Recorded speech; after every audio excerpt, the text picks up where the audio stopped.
চন্দরার বয়স 17-18। স্বাস্থ্যবতী চেহারা, গোলগাল মুখ, ঠিক একটা নতুন নৌকার মতো। পৃথিবীর সব বিষয়ে তার একটা কৌতুক এবং কৌতূহল আছে।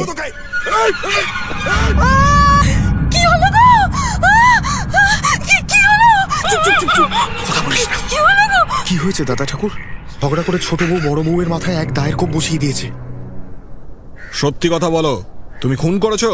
হ্যাঁ, আমি খুন করেছি। কেন? আমি তাকে দেখতে পারতাম না। ঝগড়া হয়েছিল? না। সে তোমাকে প্রথমে মারতে এসেছিল? না। তোমাকে কোনরূপ অত্যাচার করেছিল? না। সাক্ষীর দিকে চেয়ে বলো, এ তোমার কে হয়? ও আমার স্বামী। ও তোমাকে ভালোবাসে না? হয় নাই। পুলিশকে বলবে বর্দি তোমার দিকে বঁটি নিয়ে তেড়ে এসেছিল। তুমি তখন নিজেকে বাঁচাতে দা দিয়ে ঠেকাতে গেছিলে। তখন ধস্তাধস্তিতে দা ছিটকে গিয়ে বর্দির মাথায় লেগেছে। পুলিশ যত যাই বলুক, তুমি কিন্তু এর বাইরে কিচ্ছু বলবে না, ঠিক আছে? দারুণ ভালোবাসি। তুমি ওকে ভালোবাসো না? খুব ভালোবাসি। তুমি যে অপরাধ স্বীকার করছো, তার শাস্তি কি জানো? ফাঁসি। তোমায় পড়ি সাহেব, তাই দাও আমায়। ফাঁসির সাজা হলো চন্দরার।